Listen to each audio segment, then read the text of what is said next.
Espacio de gestores de fondos en Mercado Abierto en Capital Radio, y esta tarde nos detenemos en un fondo de renta fija de VS, el VS Renta Fija 05 de VS Wealth Management. Y están ya con nosotros sus cogestores, Guillermo Viñuales y Andrés López. ¿Qué tal a ambos? Muy buenas tardes. Hola, buenas tardes. Buenas tardes. Bueno, pues ¿cómo de complicado les está pareciendo gestionar lo que llevamos de este 2025 para este activo, el activo renta fija? Bueno, pues está siendo un año, como bien dices, muy complicado, con más volatilidad de la que pensábamos a principio. Y mira que venimos de años con mucha volatilidad, con muchos cambios de política monetaria, fiscal, con tipos en negativos de los bancos centrales.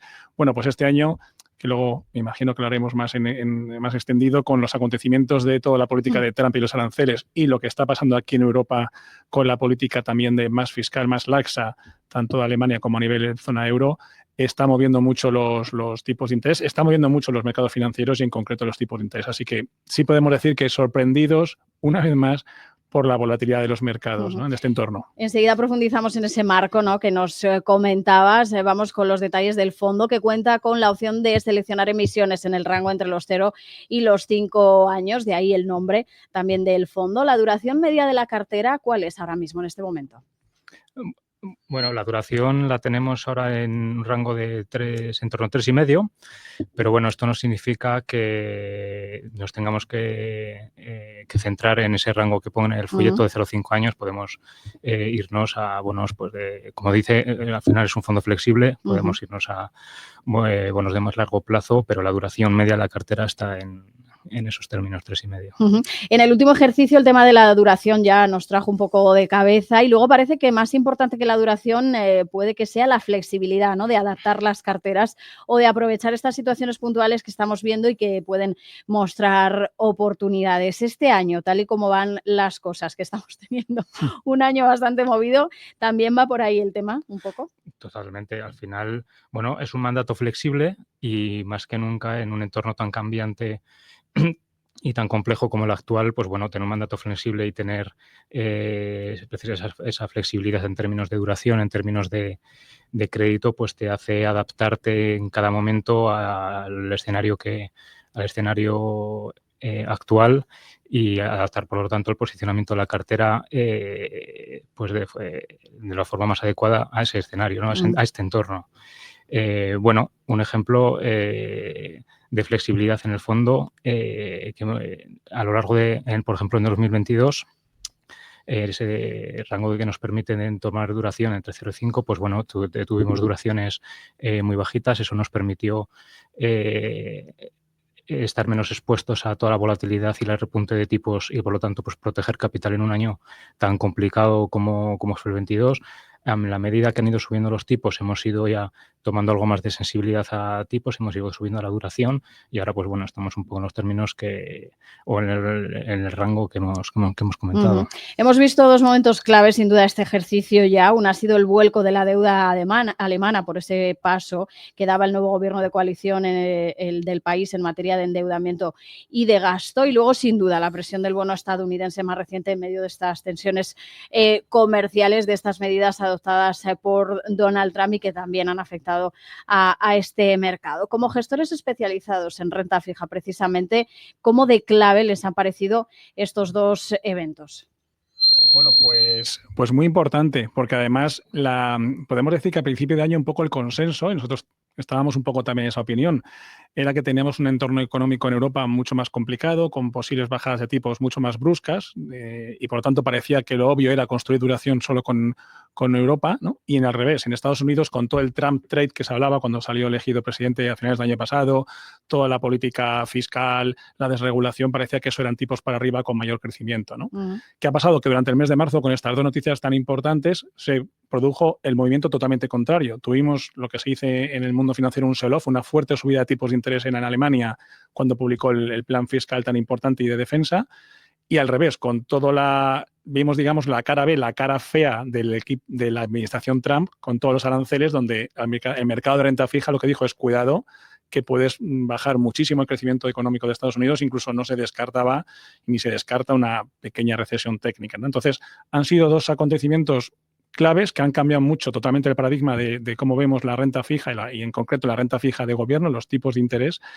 Y ahí nosotros ahora mismo estamos en esas duraciones intermedias que decía Andrés, en torno a los 3 años 30, 3 años 50, donde no queremos tener ni muy poca duración para, en caso de que haya un rally en tipos, coger esa ganancia de capital, pero tampoco queremos tener una sensibilidad muy alta a los tipos de interés, porque hemos visto estos episodios de volatilidad y de fuerte subida de los tipos que hacen daño, ¿no? Entonces, tenemos esas duraciones intermedias y lo que sí es importante es que estamos costeando la duración más con la parte corta media de la curva, que está mucho más ligada a bajadas de tipos de interés de los bancos centrales, que sí queremos que se van a producir, y la parte media hablamos de hasta 4 o 5 años. La parte más larga de la curva, en ambos casos, pero diríamos sobre todo en la americana, nos da mucho más respeto por todo lo que puede suponer la política de Trump, déficits, cómo lo financian, el famoso term premium, que es lo que el mercado exige a los plazos.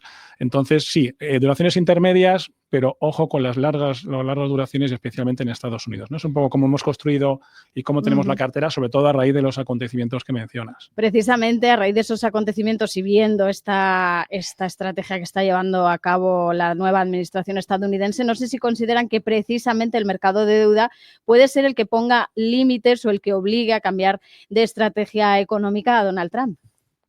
Bueno, y lo que hemos visto a lo largo de abril, casualidad o no, pero la semana que más sufrió precisamente la curva americana, con ese sell-off que ha comentado ahora Guillermo, bueno, pues aquel miércoles Trump salió a anunciar la tregua de 90 días en los aranceles, ¿no?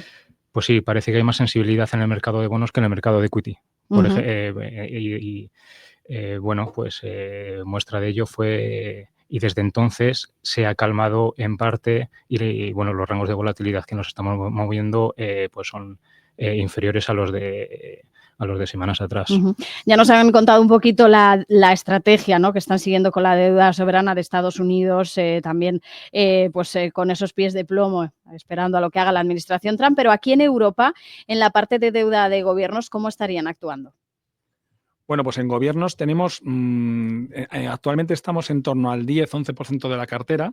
Luego explicaremos que tenemos mucho más en renta fija privada o en el mercado de crédito, pero la parte de gobiernos tenemos ese 11% y en la parte europea sobre todo son gobiernos de la periferia, España especialmente, algo en Italia, porque seguimos viendo que a nivel macroeconómico, eso lo estamos viendo en los números, ¿no? Especialmente en España, estamos en una situación económica, yo creo que bastante envidiable dentro de la zona euro. Por lo tanto, estamos cogiendo algo de duración y de CAR y de TIR con bonos del Tesoro español, pero volvemos a insistir en plazos 2, 4, no mucho más de 5 años, también por la posibilidad de que también hay que financiar todos estos planes fiscales y los largos plazos nos dan un poco más de respeto. Pero vamos, 10-11% y centrado en la parte periférica. Y en cuanto al peso, ¿qué peso tienen ahora mismo en renta fija soberana y en renta fija privada? Bueno, pues esa proporción, en torno a 10-12 puntos en deuda pública y el resto es crédito, deuda privada, ¿no? Y dentro de esa deuda privada, pues en torno a la mitad, la mitad del fondo es deuda senior, la de deuda más tranquila, más conservadora dentro de lo que es crédito, de deuda privada.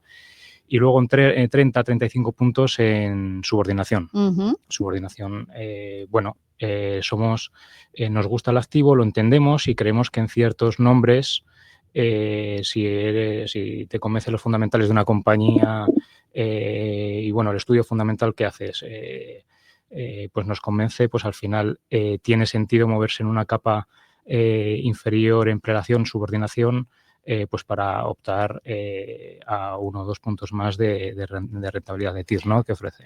Si nos centramos más ya en la parte de deuda empresarial, ¿en qué tipo estarían poniendo ahora mismo el foco dentro de toda la gama de instrumentos que tenemos ahora mismo en el mercado? Bueno, pues esa es un poco la distribución y bueno, como he dicho antes, Guillermo, esa distribución en duración, pues en estos bonos o en esta clase de activo de más beta, de más riesgo, pues ahí sí que controlamos más la duración y estamos en rangos 2-3 años al final, porque meter más riesgo de crédito, duración de crédito, pues bueno, mete más volatilidad al fondo y es algo en donde ponemos mucho foco en el control de riesgos, control de la volatilidad, ¿no? Porque no todo es al final rentabilidad, sino es cómo conseguimos esa rentabilidad y estos años al final, pues bueno, posicionándonos en el activo y siendo muy metódicos eso en términos de duración, en términos de crédito, pues al final estamos registrando unos ratios de rentabilidad de riesgo pues muy interesantes en el fondo. Por tipos de compañías, no sé qué buscan en las firmas, por ejemplo, en cuya deuda invierten, o si hay algún sector que ahora mismo les guste más o que represente más peso en el fondo.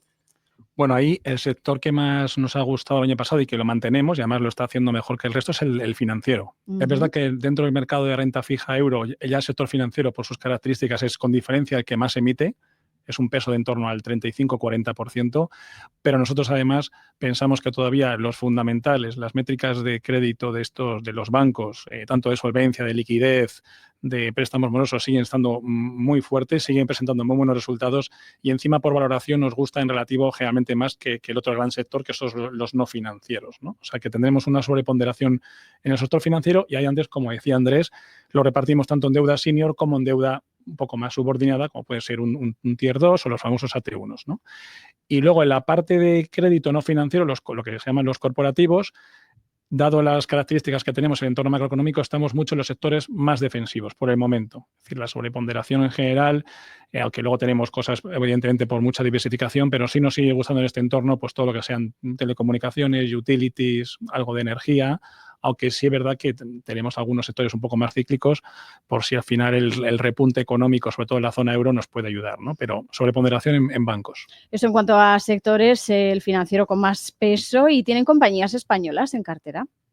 Sí, tenemos compañías, bueno, incluso con negocio 100% doméstico, y es que al final, pues bueno, hemos jugado un poco esa temática porque, bueno, la economía española encabeza el crecimiento en Europa y, bueno, pues estas compañías están beneficiando de ello. Pues, por ejemplo, Colonial, Cepsa, tenemos bastante banco español, incluso banca mediana, pues porque lo conocemos de cerca y nos genera mucha confianza, y luego pues porque los fundamentales así lo representan y luego todo eso se ha acabado trasladando a los spreads y por lo tanto a los ratings y por lo tanto los spreads de crédito. Y ya para terminar brevemente, ¿qué visión tienen este año para la deuda emergente? Vale, en la deuda emergente estamos un poquito más, vamos a decir, neutrales, cautelosos. Es verdad que es un paquete muy, muy heterogéneo y habrá que un poco distinguir, pero en general la opinión que tenemos es de neutralidad y sobre todo evitaríamos países, sobre todo aquí hablaríamos más de lo que es Asia, sudeste asiático, donde tiene mucha exposición a todo lo que estamos hablando ahora de comercio mundial, aranceles. Recordemos que los aranceles más altos que ha puesto Trump en principio, pues de esos 10 aranceles más altos, 7 países son del sudeste asiático, ¿no? Entonces evitaríamos un poco esa zona y estaríamos más centrados en pequeñas compañías emergentes, Europa del Este o LATAM, con más negocio doméstico. Un poco lo que decía antes Andrés en los bancos españoles, pero en deuda, pero cautela por el momento. Pues con eso nos quedamos, Guillermo Viñuales y Andrés López desde VS. Gracias por estar en Mercado Abierto. Muchas gracias a ti. Muchas gracias, placer.